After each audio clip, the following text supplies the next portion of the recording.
Veamos la palabra de Dios, Romanos 8, versículo 31 al 39.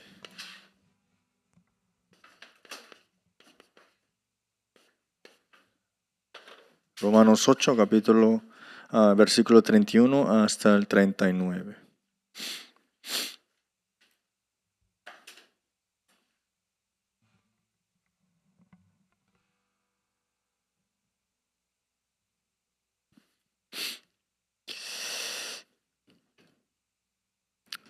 Si ya lo buscaron todos, vamos a leerlos todos juntos hasta el versículo 39. Dice la palabra: ¿Qué pues diremos a esto? Si Dios es por nosotros, ¿quién contra nosotros? El que no escatimó ni a su propio Hijo, sino que lo entregó por todos nosotros, ¿cómo no nos dará también con él todas las cosas? ¿Quién acusará a los escogidos de Dios? Dios es el que justifica. ¿Quién es el que condenará? Cristo es el que murió, a más aún el que también resucitó, al que además está a la diestra de Dios, el que también intercede por nosotros. ¿Quién nos separará del amor de Cristo? ¿Tribulación, o angustia, o persecución, o hambre, desnudez, o peligro, o espada? Como está escrito: por causa de ti somos muertos todo el tiempo, somos contados como ovejas de matadero. Antes en estas cosas somos más que vencedores que el que nos amó, por lo cual estoy seguro de que ni la muerte, ni la vida, ni ángeles, ni principados, ni potestades, ni lo presente, ni lo porvenir, ni lo alto, ni lo profundo, ni ninguna otra cosa creada nos podrá separar del amor de Dios, que es Cristo Jesús, Señor nuestro. Amén. Hoy el título es: Dios es el que justifica.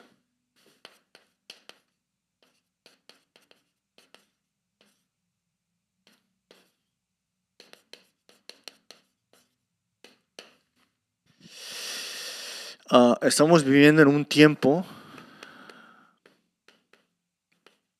de desastres.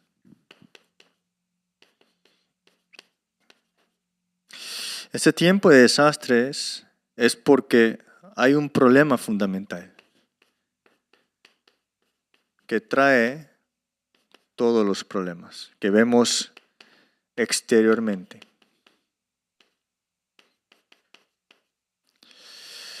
Por eso es que decimos que vivimos en la época del Nefilim.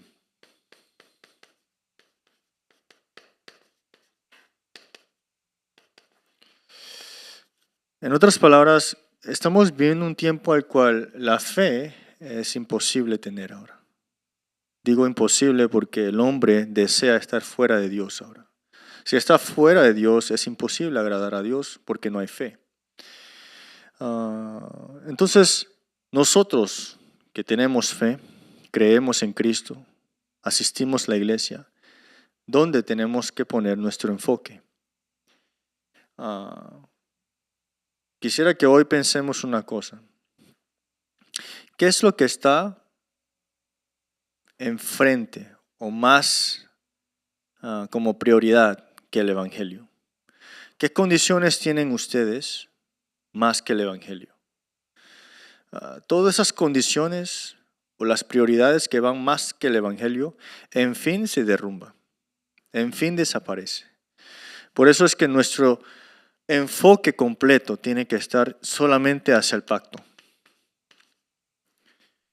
Cuando decimos que es solamente hacia el pacto, significa que nos aferramos a las cosas que Dios nos dio. Y esto es el Evangelio. Por eso es que decimos que solo Cristo es el Evangelio. Porque Dios nos envió solamente a Cristo a nosotros, para que muriera en la cruz por nosotros, resucitara en la cruz por nosotros y ahora estará junto con nosotros. Por eso decimos solo Cristo. No es solamente un decir, es lo que se cumplió en este tiempo y en nuestra vida. Entonces, si estamos en solo Cristo, tenemos que estar en un respaldo que no se derrumba, ¿no? Y ese es su reino. Por eso decimos solo el reino de Dios. Este es nuestro respaldo. De ahí viene todo el poder del trono y se moviliza también su ejército celestiales, ¿no? Porque es un reino. El reino significa que conquista. ¿Sobre qué? Sobre las tinieblas. Por eso ustedes deben estar en el reino de Dios. Y como estamos en el respaldo del reino de Dios, necesitamos ser testigos de esto, ¿no? Y esto no puede ser con nuestras propias fortalezas o por nuestras experiencias, sino solamente con el Espíritu Santo.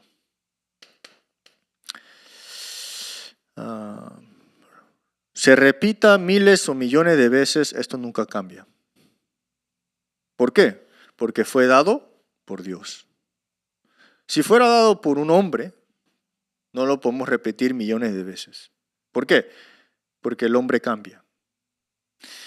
¿Qué significa eso? El hombre dice esto con sus propias palabras, pero si se equivoca, es ya errada. No se puede utilizar más. Hasta en la ciencia es así, ¿no? Pero la palabra de Dios no tiene error. Entonces, hasta el final, hasta la eternidad, tiene que ser este pacto para nosotros. Por eso, Obrero Latinoamérica, nosotros también, y los que están oyendo, tenemos que salir ya rápidamente de una vida religiosa. Una vida de fe que se envasa en la religiosidad. Porque si vivimos una vida de fe envasada en la religiosidad, no tenemos la razón de por qué tener la batalla espiritual. Porque una vida religiosa es solamente pedir para las cosas carnales, no para las cosas espirituales, en fin. ¿No es cierto?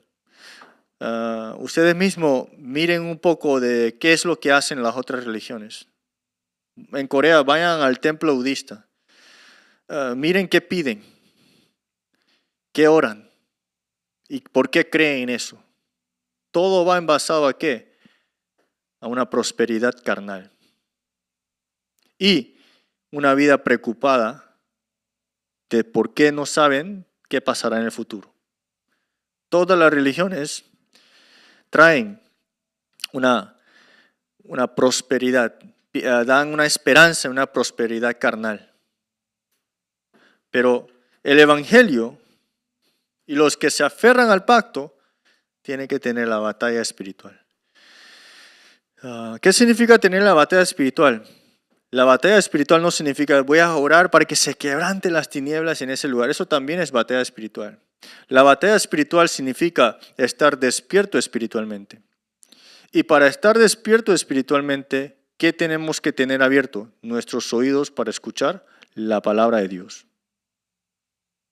Entonces, mucha gente no oye la palabra de Dios y está teniendo la batalla espiritual. No hace sentido. Y cuando oímos la palabra de Dios, ahora ¿qué tenemos que tener? La convicción de la victoria. De ahí viene la batalla espiritual completa. Entonces ya sabemos, los que escuchan la palabra están despiertos espiritualmente, ya pueden batallar espiritualmente. Pero si no tienen la convicción, no pueden hacer el acto de la batalla espiritual. ¿Me explico? Porque no hay convicción en la victoria. En otras palabras, el pueblo de Israel sabía que iba a la tierra de Canaán, pero cuando no tenían la convicción de que podían ganar sobre los cananeos, no pueden entrar, aunque ya se les fue dado. Significa que perdieron la batalla espiritual. ¿No será lo mismo para nosotros? Creemos en Cristo, tenemos el pacto, sabemos qué es el pacto, oímos la palabra, pero no hay convicción en la victoria. Entonces quedamos en esa línea de que ni es de disfrutar ni es de perder. Y no puede ser así la vida de fe. La vida de fe es victoria o derrota. En fe. En fin es así. No hay un medio al cual voy a escoger cuando me da la gana. No. Por eso es que tenemos que estar siempre en la batalla espiritual. Mírense después cuando tengan el tiempo. Jueces capítulo 4, 1 al 10. Y también vean de capítulo 1 hasta el 3. En cada tiempo al cual Dios restaura al pueblo de Israel a través de un Salvador, dice así. Y ese Salvador es un juez, en otras palabras. El que da la palabra, el que se aferra al pacto y el que clama qué es lo que Dios quiere para el pueblo de Dios. Y ese Salvador hace lo que sea para que se cumpla lo que Dios prometió. Por eso es que en Jueces hay muchas batallas, muchos asesinatos. Pero en fin, el asesinato no representa un asesinato carnal nada más, porque cuando vemos las Escrituras no solamente es un contexto físico, es un contexto de acuerdo al pacto, ¿no? Entonces, a través de la batalla, a través de toda esta cosa, Dios nos está mostrando que nuestra batalla, en fin, es espiritual. Y cuando perdemos esta batalla espiritual, la esencia, somos esclavos al mundo. Y repetimos ese ciclo nuevamente hasta que nos percatemos de que no debemos solamente estar contentos de que hay paz. Porque Dios sí le dio restauración en los tiempos de los jueces, sea 20, 80, 120 años. Pero cada vez que solamente decían, hay paz, regresaban al mismo ciclo de ¿qué? De no tener la batalla espiritual. Entonces preguntan, ¿hasta cuándo tenemos que tener la batalla espiritual? Hasta que este cuerpo ya no esté. Hasta que esta alma que está aquí retenida en este cuerpo no esté. Hasta ese día usted tiene que tener la batalla espiritual. Por eso espero que ustedes durante esta semana no olviden qué tiempo estamos viviendo, qué época vemos ahora, qué debemos hacer y qué no debemos hacer, qué es lo que tenemos que enfocarnos, qué es lo que debemos ya desenfocarnos rápidamente para poner todo el todo. Espero que tengan ese tiempo, esa semana para meditar en esta palabra. Primer punto. El título es El que justifica es Dios. Cuando tengan el tiempo, léanse Romanos capítulo 8 completo. Pero ¿qué pasa? Muchas iglesias en Latinoamérica creen en esto, pero agregan algo más. Entonces, ¿qué significa eso? No creen que lo que justificó Dios es suficiente. Entonces, tenemos que tener cuidado, ¿no? Porque decimos que creemos eso, pero añadimos lo nuestro. Eso significa que no creemos en lo que Dios ya ha hecho completamente. Por eso dice aquí la primera parte. La gracia soberana de Dios continúa a pesar de la caída del hombre.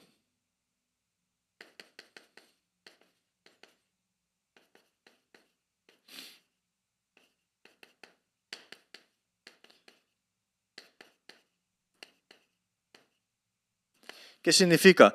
Jamás se ha detenido las obras soberanas de Dios. Y eso es gracia. Significa que hasta la segunda venida del Señor Jesucristo, la salvación continúa. A los que tienen la salvación y a los que necesitan salvación. Incrédulo o crédulo. Pero la gente no cree en eso. ¿Por qué? Primero, no creen en la soberanía absoluta de Dios. Éxodo 34, versículo 6 al 7. Si ven el versículo 7 dice, Dios abundante en verdad.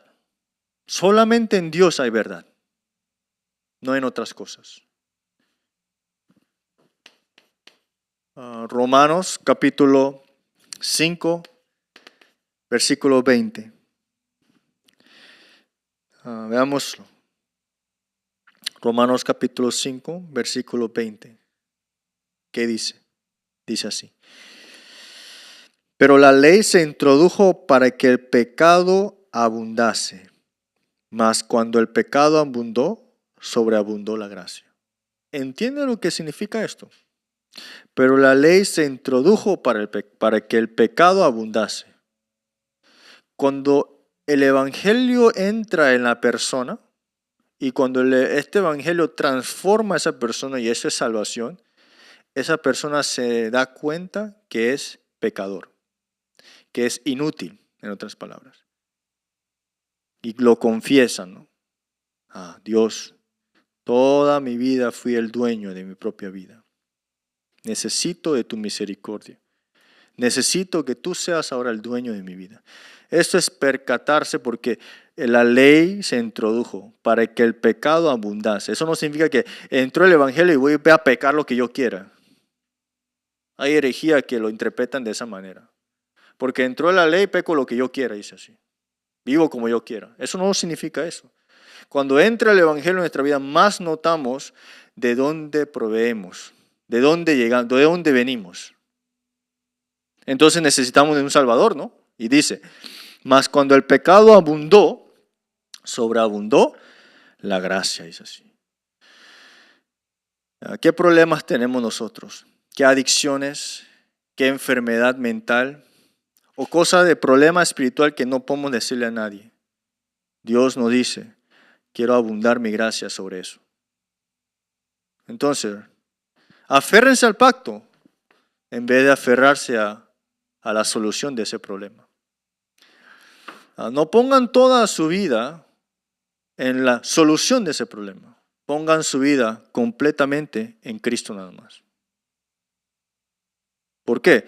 Porque Él es el que sobreabundará su gracia sobre ese pecado, digamos. Sobre esas cosas que nosotros detestamos tener en nuestra vida. ¿Acaso ustedes no tienen cosas que detestan tener? ¿Que no le dicen a nadie pero lo tienen? Claro que sí. Pero no se le van a decir a cualquiera, ¿no? ¿Por qué? Porque quedamos apenados. ¿Cierto? Entonces, ¿qué es lo que tenemos que hacer? Rápidamente entrar en Cristo. Y que Dios tome esto para que abunde su gracia en nosotros. Nuestro motivo no es, como dije, no es solucionar el problema. Porque nosotros necesitábamos la solución fundamental de nuestros problemas. Y eso fue cumplido a través de Cristo. Segunda de Timoteo 2:13. ¿Qué dice? Si fuéramos infieles, Él permanece fiel. Él no puede negarse a sí mismo. ¿Qué implica esto? La salvación que Él cumplió, nadie lo puede quitar.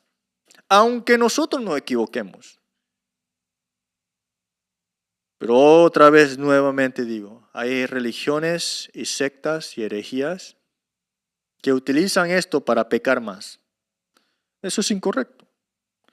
Yo no voy a utilizar este versículo para ser infiel y para que se pueda saber que Dios es fiel conmigo. No, eso no hace sentido ahí. Lo que implica aquí en 2 Timoteo es que nosotros mismos somos imperfectos. Somos de cometer cosas infieles a Dios, en la vista de Dios, dice así en Jueces. ¿Y qué es esa infidelidad? No aferrarte al pacto. No aferrarte al pacto. Porque cuando Dios dijo, mi pueblo ha pecado ante mí, es cuando no se aferraban al pacto. Eso es infidelidad. Pero Él permanece fiel, dice.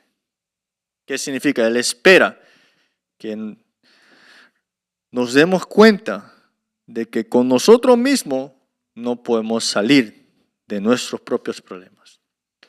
Segundo, la historia de la redención se cumple bajo la providencia de Dios. La redención de Dios se cumple debajo de ¿qué? De la providencia de Dios.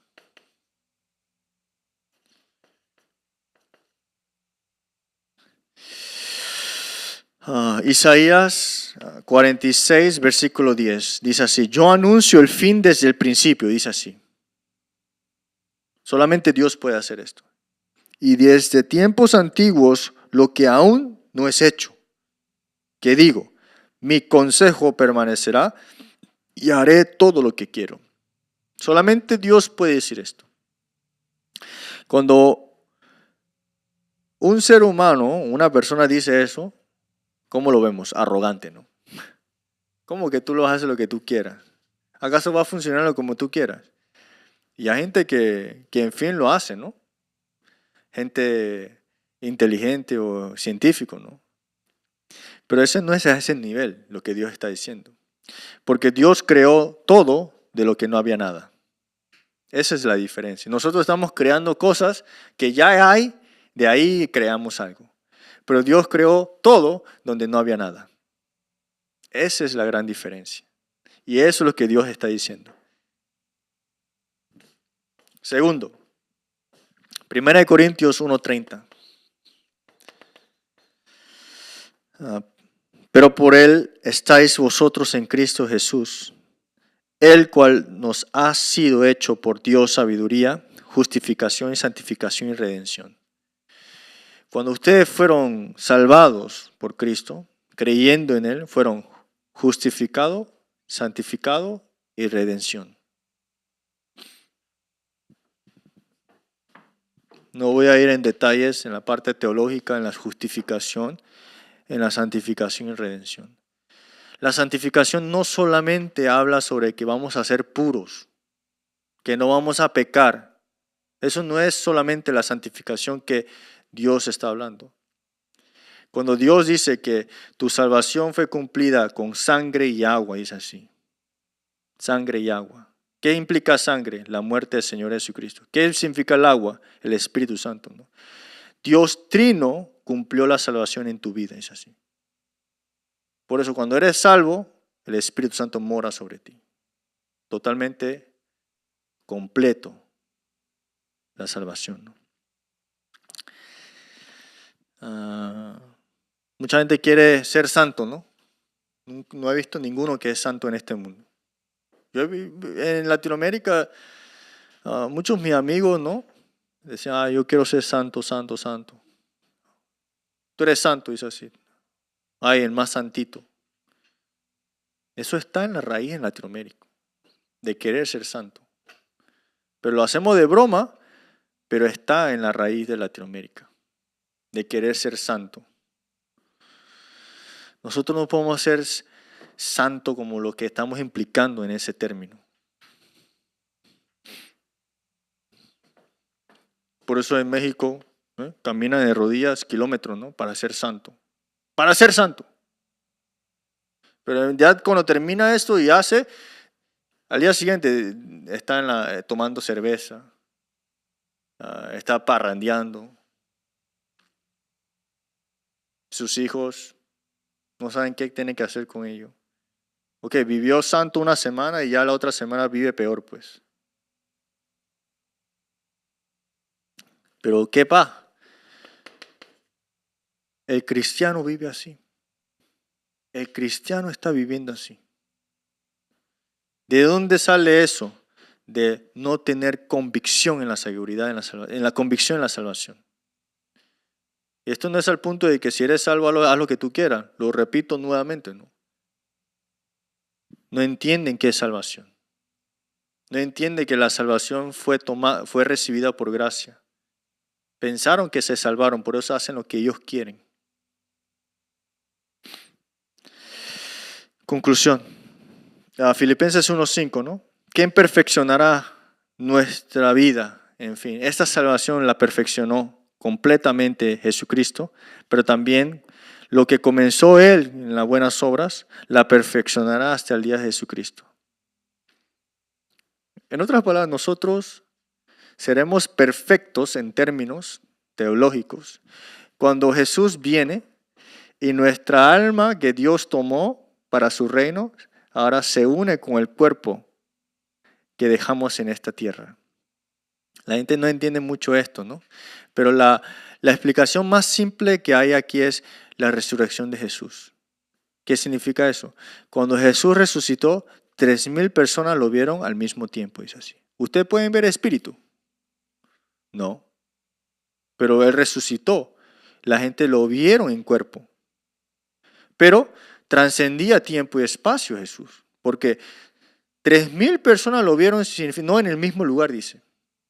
En diferentes lugares vieron a Jesús resucitado. Y Jesús traspasó la puerta, no abrió la puerta, Él pasó sobre la puerta, que estaba cerrada. Ese es el cuerpo que nosotros también vamos a resucitar cuando Jesús venga nuevamente. Ese es el cuerpo perfecto, en fin. Entonces, ¿por qué cuando estamos en el cielo, ¿por qué ese cuerpo no es el perfecto? ¿Por qué? Esa es la pregunta, ¿no? Entonces, cuando estamos en el cielo no estamos perfectos. Ahí no hay pecado. Pero ¿por qué decimos que cuando el cuerpo y el alma se unen, como la resurrección de Jesús, ahora es perfecto? Porque Dios nos creó desde el comienzo así, pero ahora sin pecado. Dios cuando creó a Adán y Eva lo creó ¿qué? Con cuerpo físico también, ¿no? Pero ahora perfecto, sin pecado. Dios no erra, no olvida de lo que Él hizo en el comienzo. Porque cuando Dios creó al hombre de la tierra, del polvo, que Él tomó y sopló aliento de vida, Él dijo que me alegro, soy feliz viendo mi creación. Pero ahora Dios nos da un regalo de que tener esa misma creación desde el comienzo que tuvimos, pero ahora sin pecado. Por eso es que Dios en su segunda venida nos da la resurrección completa, en fin, la resurrección completa. Por eso a eso también decimos que es la fe de resurrección. Pero todas las religiones creen en qué? En que cuando estoy vivo, esta tierra puede ser ¿qué? Cielo. Por eso toda la tecnología y la ciencia que hablan, que este mundo va a mejorar. Pero solamente la Biblia habla de que este mundo va a perecer. Y lo que va a quedar solamente es ¿qué? El creyente o el no creyente. En fin, es así. Pues la conclusión del día de hoy es, la seguridad de su salvación tiene que estar ¿en quién? En Cristo Jesús. Que nadie quite esto en su vida. Por último versículo sería Hebreos capítulo 7, versículo 25. Dice así, por lo cual pueden también salvar perpetuamente a los que por él se acercan a Dios, viviendo siempre para interceder por ellos. Nunca olviden de orar por las almas. No importa si el evangelismo ahora mismo no está tomando lugar en su vida. Porque siendo honesto, para mí no es que tengo todas las semanas a alguien que cree en Jesucristo y viene a la iglesia. Yo no tengo eso todas las semanas. Pero ¿significa que no hay obras de Dios en mi vida? No, no es eso, ¿no? Sino que Dios nos está preparando para un tiempo al cual si vas a proclamar el evangelio o no. Y eso va a ser la prueba. Pero ¿qué pasa? Si no nos preparamos ahora, el momento que va a venir que tenemos que proclamar solo el evangelio, no lo vamos a hacer. ¿Por qué? Porque estamos durmiendo. Ese tiempo vendrá. Por eso no hay que estar ni tan estresado y tan emocionado de que si hay evangelismo no hay evangelismo. Cuando Dios da un tiempo de que no hay ruido, en otras palabras, no hay evangelismo, no hay misiones, no hay como respuestas, tienen que abrir sus oídos más atentos a la palabra. Porque cuando viene el horario de Dios, tiene que estar listo. Tiene que estar listo ¿para qué? Para proclamar la palabra. Por eso Pedro y Pablo siempre decían, estéis siempre listos. ¿Para qué? Para compartir el evangelio.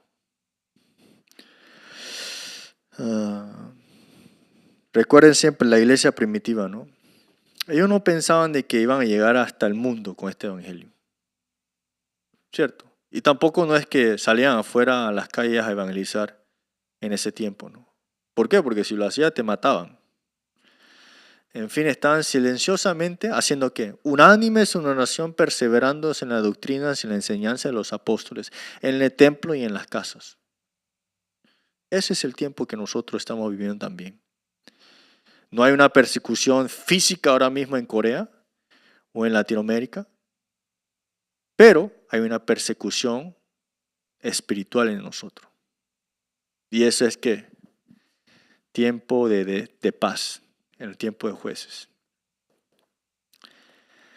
Por eso hay una persona bien famosa en Corea que trajo el trofeo mayor de un juego de tablas como un ajedrez coreano. Se llama Paduk. Y qué pasa es que él decía, el entrevistador decía, ¿quién es tu rival más grande? Dice así. Dentro de toda la gente que tú has competido, ¿quién es tu rival más grande? Y él dice, el rival soy yo. El rival soy yo. ¿Por qué? Porque dice que si yo soy perezoso, no voy a practicar.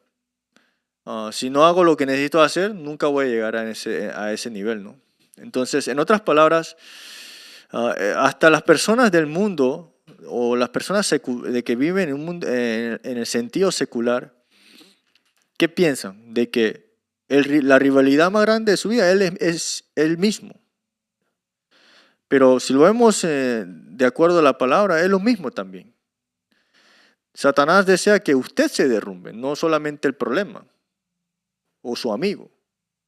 Satanás quiere que se derrumbe usted para que se derrumbe todo lo que está alrededor de usted. Entonces, el ataque mayor será ¿en quién? En usted. Hasta la paz que nosotros disfrutamos por Cristo, en fin, Satanás quiere utilizar eso para que usted olvide de la batalla espiritual. Para que se derrumbe usted al final.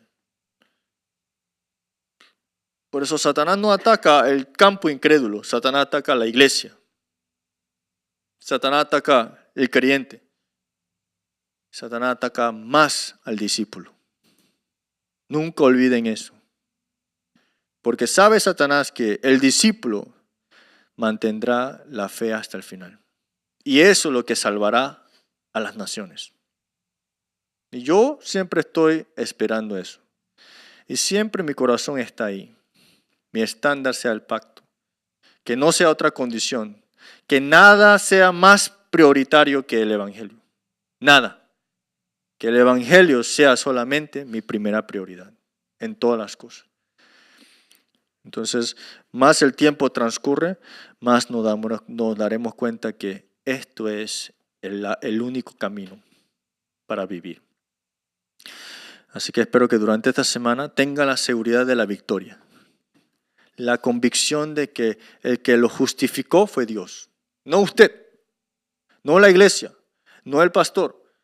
Dios, a través de la iglesia, a través del mensajero, le está despertando para que se dé cuenta que el que le justificó fue Dios. Ya tenemos que tener esa fe. Y si ustedes tienen esa fe, ¿van a respetar al pastor? Claro que sí. ¿Van a respetar la iglesia? Claro que sí. ¿Por qué? A través de la iglesia y el pastor continuamente nos está revelando ¿qué? Sus misterios del evangelio. Oremos. Dios, muchas gracias. Danos la seguridad, la convicción de la victoria que tenemos en ti. También oramos para que podamos tener la fuerza espiritual para poder tener la batalla espiritual hasta el final.